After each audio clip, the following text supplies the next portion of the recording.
Hello and welcome back to my 10 favorite people. Hope you're doing well. I'm incredibly excited for today's video because it finally happened. For the first time in almost 4 months. We officially revisited the fear region on the Crypto Fear and Greed Index. Now, we all know the famous Warren Buffett quote to be fearful when others are greedy and greedy when others are fearful. And this market loves to fluctuate back and forth between the two because of all of the volatility and leverage involved in this asset class. But the reason why it's so hard to follow this advice, even though we all know it's the right thing to do, is because there's always very concerning bearish narratives during the fear periods, and there's always incredibly optimistic bullish narratives during the times of greed. Over the past few days, everybody was concerned over the tariff drama, and Canada, Mexico, and China were promising retaliatory measures. This sent Bitcoin as low as 91,000 and sent Ethereum and altcoins tumbling even more aggressively. But less than a day later, the crypto markets rebounded because Trump put Canada and Mexico's tariffs on hold because Mexico and Canada agreed to implement policies to stop the flow of illegal drugs and immigration. But then markets started being concerned again because China wasn't giving up as easily, and then everybody was getting excited because of the announcement of the US Sovereign Wealth Fund and how that could be a big deal because maybe they're going to be buying Bitcoin for that fund. And if you're trying to trade all of these narratives and headlines, especially if you're doing it with leverage, it's very easy to end up in these record-breaking liquidation amounts that we've seen over the past few days. First, we saw Bitcoin break out above our range high, causing many investors to FOMO into the market and open long positions. Then we saw it turn into a false breakout and close back within our range, which sent Bitcoin right to the range lows, liquidating all of those new long positions and causing a lot of panic selling, just to bounce right back to the range high and liquidate all of those people that tried shorting the market, and forcing many investors to consider FOMOing back in once again. But when you zoom out and look at the cyclical view, you can barely see all of this chop and consolidation on the zoomed out weekly chart. And we have seen this happen over and over again during every single consolidation this cycle, going all the way back to March 2023 when Silicon Valley Bank went under. Everybody became a banking expert and everybody was convinced the financial system in the US was going to collapse. Then in the summer of 2023, BlackRock filed for the spot ETF and everybody got super excited. Then the SEC went after Coinbase and Binance and everybody started panicking, saying that this industry was done for. Then we started hearing rumors that the BlackRock ETF was going to get approved and everybody got super excited once again. Then we had the grayscale unlocks and everybody started becoming an expert on grayscale outflows, and now the market has to sell off once again. Then we saw the ETFs begin to get in huge inflows and everybody started calling for the super cycle, and everybody was saying how the ETFs were going to absorb all of the supply and we were going to reach 100K before the halving. Then we saw consolidation again and we had the Japanese yen carry trade implosion and everybody became an expert on Japan, saying that Japan was imploding. The entire yen carry trade was unwinding. The S&P 500 is going to drop 50% and Bitcoin is going to drop 80%. And then Trump won the presidency and everybody became an expert on strategic reserve. And what do you mean we're going to have a consolidation or pullback? We're going straight to 250K. Every country is going to start DCAing into Bitcoin weekly. We're going to become super wealthy. We never have to talk about bear markets again. And then what do you know? We start consolidating and Trump starts talking about tariffs. There starts to be a little bit of fear and uncertainty, and everybody becomes a tariff expert and starts calling for cycle tops and saying we have to go a lot lower to price in all of this tariff uncertainty. And you can see that sentiment cyclicality so clearly on this crypto fear and greed index history, which is why I love using it. Here we have the fear over the SEC going after Coinbase and Binance. Here we have the ETFs going live. Here we have the grayscale outflows. Here we have the major inflows that started coming into the ETFs. Down here, we have the Japanese yen carry trade implosion. Here we have Trump winning the presidency and deciding he wants to be a pro-Bitcoin president and all of the talk about the strategic reserve. And then here we are once again today, dipping back into the fear region because of all of this tariff talk. And this is why I called yesterday's free weekly report the Great Reset, because this is exactly what you want to see during a consolidation phase to build a base and foundation and to shake out all of the leverage and froth before the market's next rally higher. And it's important to remember that in bull markets, the base case should always be that Bitcoin is going to grind higher, but to always remember the possibility of a pullback because they're very common along the way.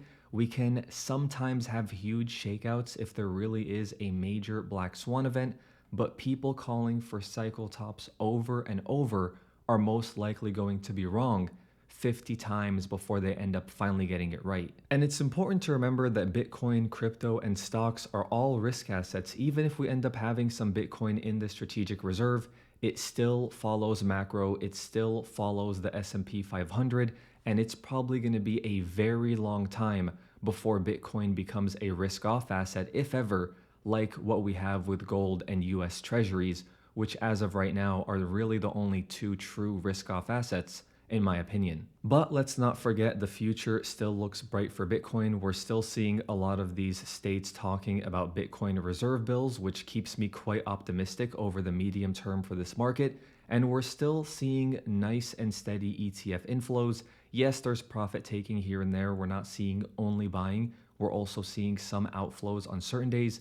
But as long as the outflow days are smaller than the inflow days, then we have a net reduction of supply available on the market, which should do well for the price in the medium term. So based on all of that, my cycle view remains unchanged. I still think we have higher to go for perhaps a late Q1, early Q2 cycle top when we were really going to see some crazy greed and euphoria enter this market. I'm open to the possibility of a late 2025 top if Bitcoin ends up consolidating and chopping around for months here. But if we do see a breakout sooner rather than later, that increases the likelihood of an early 2025 top significantly, in my opinion. And this agrees with what we're seeing from global liquidity as well. As long as it can continue its uptrend here, I remain quite optimistic that Bitcoin has higher to go. We really don't want to see it roll over and fall down here. Luckily, we're seeing some pretty bearish price action from the US dollar index. So if the weekly close for the US dollar index ends up being red with this huge wick to the upside,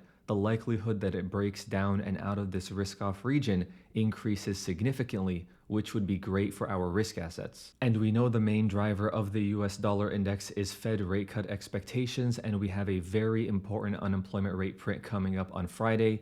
Expectations are that it remains at 4.1%.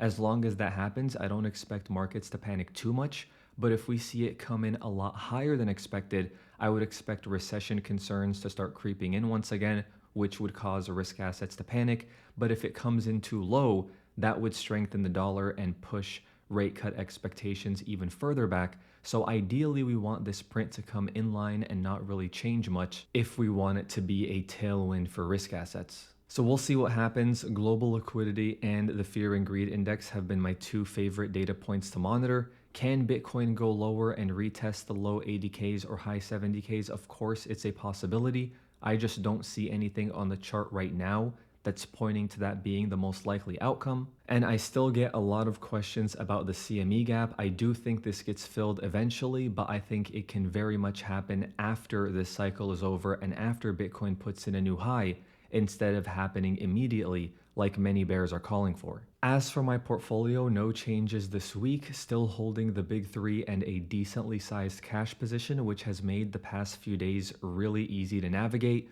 When everybody was panicking during the sell-off and getting liquidated on their leverage trades, I was happy that my cash position was as large as it was because I've already locked in quite a bit of profit this cycle.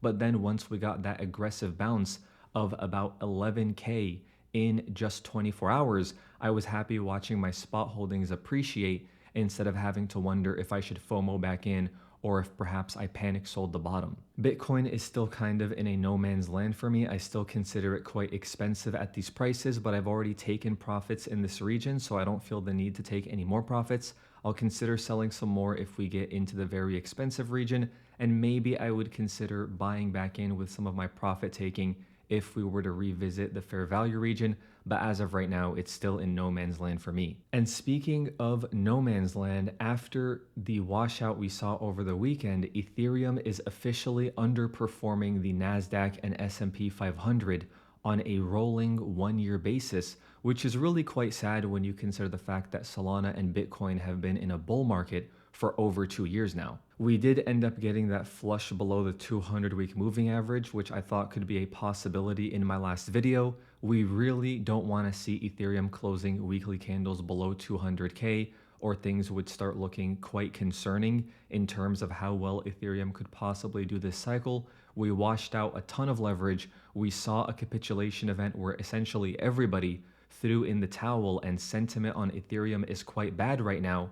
So if there was ever a time to turn it around, this would be it. So we'll continue monitoring it closely and see what happens, but this has definitely been underperforming and quite concerning during the price action over the past few days, and how aggressively Ethereum has sold off. And it's quite sad that the only thing Ethereum is leading the market in right now is liquidations and losses, and we have the community arguing over the gas limit and whether it should be increased to reduce fees.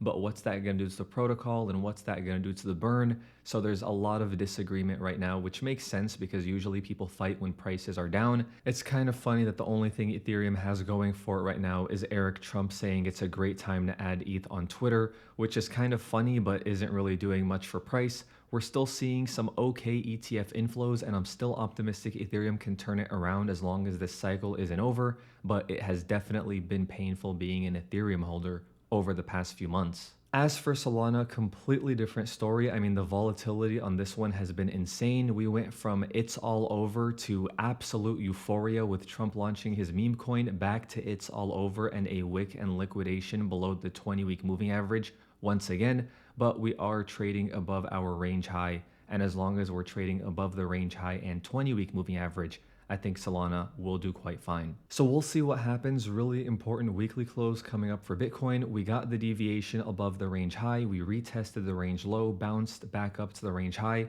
Will it be a rejection and more chop and consolidation, or will Bitcoin be able to break through? We're going to have to wait until Sunday's close to find out. As for traditional markets, S&P 500 still chopping around like it has been for the past few weeks, and it's still moving in lockstep with Bitcoin, and it's probably running most of the show right now, and Bitcoin is just following whatever the S&P 500 does. But the future still looks bright. The federal government is still issuing huge amounts of debt. The deficit is only getting worse. I expect federal government debt to continue increasing, and I expect the money supply to continue increasing as well, which should be a bullish catalyst over the long term for our risk assets like the S&P 500 and like Bitcoin. But as always, let me know what you expect. Is Bitcoin going to grind higher from here, or is it more likely we see a pullback or a big shakeout? As always, would love to know what you expect.